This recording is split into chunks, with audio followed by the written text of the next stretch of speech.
ఈ video last వరకు చూడండి, ఎక్కడ స్కిప్ చేయొద్దు. ఎల్పిజి గ్యాస్కి సంబంధించి కస్టమర్స్ పడుతున్నటువంటి అనేక ఇబ్బందులకు సంబంధించి ఇదొక క్లారిఫికేషన్గా అయితే ఈ వీడియో ఉండిద్ది. లాస్ట్ వరకు చూడండి, ఎక్కడ స్కిప్ చేయొద్దు. లాస్ట్లో మీకు కస్టమర్ కేర్ నెంబర్ కూడా ఇస్తాను. మీకు ఎటువంటి ప్రాబ్లం ఉన్నా సరే ఆ నెంబర్కి కాల్ చేసి మీరు మీకున్నటువంటి ప్రాబ్లమ్ని వాళ్ళకి చెప్పవచ్చు. ఓకేనా? ఇప్పుడు మీకు ఈ వీడియోలో చెప్పే ఏ విషయమైనా సరే నా సొంత ఆలోచనతోనో నా సొంత తెలివితేటలతోనో చెప్పేదైతే కాదు.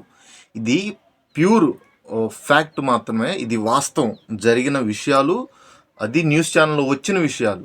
ఇది ఆల్రెడీ న్యూస్లో స్ప్రెడ్ అయినాయి, కానీ వీటిని నేనేదో నొక్కి ఒక్కానించి తప్పుగా చెప్పేదైతే కాదు. సో ఇదొక్కటి గమనించండి. నా యూట్యూబ్ ఛానల్లో వచ్చే లేదంటే నా సోషల్ మీడియా, అది ఏ ప్లాట్ఫామ్ అయినా కావచ్చు, దేంట్లో వచ్చేదైనా సరే ఆల్మోస్ట్ ఆల్ ఫ్యాక్ట్ అయితే ఉంటుంది, కానీ అవాస్తవం అయితే ఉండదు. ఇది నేను జెన్యున్గా చెప్పే మాట. Please subscribe to my YouTube channel. మళ్ళీ ఇంకోసారి చెప్తున్నానండి, వీడియో ఎక్కడైతే స్కిప్ చేయొద్దు. ఇది ఫ్యాక్ట్ చెక్కరు. ఈ వీడియోకి సంబంధించి పూర్తి డీటెయిల్స్ అనేది మీరు నా యూట్యూబ్ ఛానల్లో చూడొచ్చు. సో భారీ బ్లాక్ మార్కెట్ స్కామ్ అండి ఇది హైదరాబాద్లో జరిగింది. ఇది హైదరాబాద్లో దాదాపు 400 పైన ఎల్పిజి సిలిండర్లను దాచిపెట్టి అమ్ముతున్నారు. సో దాన్ని పట్టుకోవడం జరిగింది. అదేవిధంగా గ్యాస్ను మార్కెట్ రేట్ కంటే 3 రెట్లు ఎక్కువగా అమ్ముతున్నారు. 10 మందిని అరెస్ట్ చేశారు. గ్యాస్ ఏజెన్సీ కూడా సస్పెండ్ చేయడం జరిగింది. ఆ గ్యాస్ ఏజెన్సీనే సస్పెండ్ చేయడం జరిగింది. సో నెక్స్ట్ వన్ వచ్చేసి నుంచి తీసుకోవడం జరిగింది. ఈ దీంట్లో చెప్పే, ఈ వీడియోలో చెప్పే ప్రతి విషయా అండ్ టైమ్స్ ఆఫ్ ఇండియాలో ప్రచురితమైనవి. సో దాని నుంచి తీసుకున్నవే ఇవన్నీ. సో నెక్స్ట్ వన్ వచ్చేసి గ్యాస్ డెలివరీకి కూడా కొంత ఆలస్యం అవుతుంది అనేది, జనాలు ఇబ్బందికి గురి చేస్తున్నారు అనేది ఒక విషయం అయితే జనాలు చెప్తూ ఉన్నారు. సో బుకింగ్ చేసిన గ్యాస్ ఆలస్యంగా వస్తుంది. చాలా చోట్ల 3 నుంచి 5 రోజులు డిలే అవుతూ ఉంది. సో ప్రజలు ఇండక్షన్ స్టవ్ మీద వంటలు చేసుకోవాల్సి వస్తుంది అని చెప్పేసి చాలామంది ప్రజలు వాళ్ళ ఇబ్బందుల్ని చెప్పుకోవడం జరిగింది. ఇది రియల్ ప్రాబ్లం. ఇది ఎందుకు రియల్ ప్రాబ్లం? ఎందుకంటే ఏజెన్సీ దగ్గర స్టాకు, అది లేదంటే ఏదైనా డెలివరీ ఇష్యూ ఏదైనా కావచ్చు. సో ఇది ఖచ్చితంగా ఇష్యూ, ఏజెన్సీలకు సంబంధించిన విషయం. ఇది రియల్ ప్రాబ్లం అండి, ఖచ్చితంగా ఇది రియల్ ప్రాబ్లం. నెక్స్ట్ వన్ వచ్చేసి అక్రమంగా వాడుతున్న ఎల్పిజి. సో హోటల్స్కి కావచ్చు, షాప్స్కి కావచ్చు, సబ్సిడీ గ్యాస్ని హోటల్స్లో వాడుతున్నారనో, లేదంటే రైట్స్లో 50+ సిలిండర్లు ఒక చోట దొరికినాయి కూడా. సో ఇది కూడా ఒక విధమైనటువంటి ఫ్యాక్ట్ ఎల్పిజి గ్యాస్కి సంబంధించి. నెక్స్ట్ వన్ వచ్చేసి గ్యాస్ ఏజెన్సీ స్కాము. 799 సిలిండర్లను ఒక గ్యాస్ ఏజెన్సీలో మిస్సింగ్లో, అంటే రికార్డుల్లో ఉన్నాయి, రియల్గా లేవు. సో ఇదొక గ్యాస్ ఏజెన్సీకి సంబంధించి ఇదొక కేసు అనేది నమోదు చేయడం జరిగింది. ఇదొక పెద్ద స్కామ్ అనమాట. ఏజెన్సీ స్థాయిలో కూడా దోపిడీ జరుగుతుంది అని చెప్పేసి ఈ స్కామ్ అనేది ప్రూవ్ చేయడం జరిగింది. సో నెక్స్ట్ వన్ వచ్చేసి డెలివరీ బాయ్స్, బ్లాక్ మార్కెట్, ఇదంతా కూడా డైరెక్ట్ ప్రూఫ్స్ అనేవి ఉన్నాయి కొన్ని చోట్ల. ఒక డెలివరీ బాయ్ అయితే గ్యాస్ సిలిండర్లను 3000కి అమ్ముతున్నప్పుడు పట్టుకున్నారు. సో అసలు కస్టమర్కి ఇవ్వాల్సిన గ్యాస్ అనేది డైవర్ట్ అయిపోతుంది అనేది ఇంకొక వాదన కాదు, వాస్తవం. అంటే అలా పట్టుకున్నారు కాబట్టి దానికి సంబంధించిన ప్రూఫ్స్ కూడా, ఎవిడెన్స్ కూడా పోలీసులు సేకరించారు. అలా కేసులు కూడా ఉన్నాయి. ఇది టైమ్స్ ఆఫ్ ఇండియాలో వచ్చింది.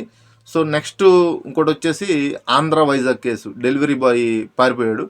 వైజాగ్లో డెలివరీ ఏజెంటు 40+ సిలిండర్లు తీసుకొని పారిపోయాడు. ఇది పోలీసులు అరెస్ట్ చేయడం ద టైమ్స్ ఆఫ్ ఇండియాలో వచ్చింది ఇది కూడా. So next one delivery boy plus driver కలిసి, అంటే ఇల్లీగల్ రీఫిల్లింగ్ చేస్తున్నారనేసి 45 సిలిండర్లు పైగా సీజ్ చేశారు. ఇది కూడా ద ఎకనామిక్ టైమ్స్లో వచ్చింది. సో ఇవన్నీ ఆల్మోస్ట్ ఆల్ నిజాలే. ఇది ఎవరో పుకారు రేపినవి అయితే కాదు, ఇవన్నీ నిజాలు. కానీ అన్ని ఏజెన్సీలు అలా దొంగతనం. సో అలానే సంస్థలన్నీ స్ట్రిక్ట్గా ప్రజలకు సేవ చేయాలి, వాళ్ళ రూపాయి వాళ్ళకు ఉంటుంది, బట్ కానీ ప్రజలకు సేవ చేయాలనే దృక్పథంతో ఉంటారు. సో ఇలా మధ్యవర్తులు వచ్చేసి అది కరప్షన్ చేయడం అనేది అది ఎక్కడైనా ఉన్నదే. సో దాన్ని మనం గమనించుకొని కొన్ని జాగ్రత్తలు తీసుకోవాలి. సో ప్రజలు ఏ విధంగా జాగ్రత్త పడాలనేది కూడా చెప్తాను. So please subscribe to my YouTube channel. నా ఛానల్ సబ్స్క్రైబ్ చేసుకోండి. ఇలాంటివి ఇంకా మరెన్నో వీడియోస్ వస్తూనే ఉంటాయి. ఇది నేను చెప్పేదైతే ఫ్యాక్ట్, జెన్యూన్ వీడియోలే వస్తాయండి. ఎందుకంటే ఒకవేళ వీడియో చేయడం లేట్ అవ్వచ్చు, కానీ ఎందుకంటే ఆ విషయం మీద పూర్తి పరిజ్ఞానం తీసుకొని, పూర్తి వివరాలు తీసుకొని మాత్రమే వీడియో చేయడం అనేది జరిగింది. సో ఓకే, ప్రజలు ఎలా అప్రమత్తంగా ఉండాలి, ఎలా జాగ్రత్త పడాలనే దాని గురించి కూడా చెప్తాను. ఫస్ట్ వన్ ఓటీపీ అనేది ఎవరికి ఇవ్వద్దు. డెలివరీ వచ్చినప్పుడు మాత్రమే, డెలివరీ అనేది గ్యాస్ స్తంభం అనేది మీకు డెలివరీ వచ్చినప్పుడు మాత్రమే ఆ ఓటీపీ అనేది చెప్పండి. Next one, cylinder weight check చేసుకోండి. ఇది మస్ట్ అండ్ షుడ్ అండి. ఎందుకంటే అందరి దగ్గర వెయిటింగ్ మిషన్లు ఉండవుగా అని చెప్పేసి అనుకుంటారు. ఆన్లైన్లో దొరుకుతున్నాయి, చాలా తక్కువగా వస్తున్నాయి. మీరు జాగ్రత్త పడాల్సినటువంటి అతిపెద్ద విషయం ఏంటంటే వెయిట్ చెక్ చేసుకోవటం. నెంబర్ వన్, బిల్లు తప్పకుండా తీసుకోండి. మీరు సిలిండర్ ఇచ్చేసారు, తీసుకున్నాం, అయిపోయింది అనుకోకుండా బిల్ మట్టుకి కంపల్సరీ తీసుకోండి. ఇది చాలా చాలా ఉపయోగపడే విషయాలండి. వీటిని మీరు జాగ్రత్తగా పాటించండి. నెక్స్ట్ వన్, డిలే అయితే కంప్లైంట్ చేయడానికి ఒక నంబర్ కూడా ఇస్తాను. ఇది టోల్ ఫ్రీ నెంబరు 1906. ఇది ఎల్పిజి హెల్ప్ లైన్ నెంబరు.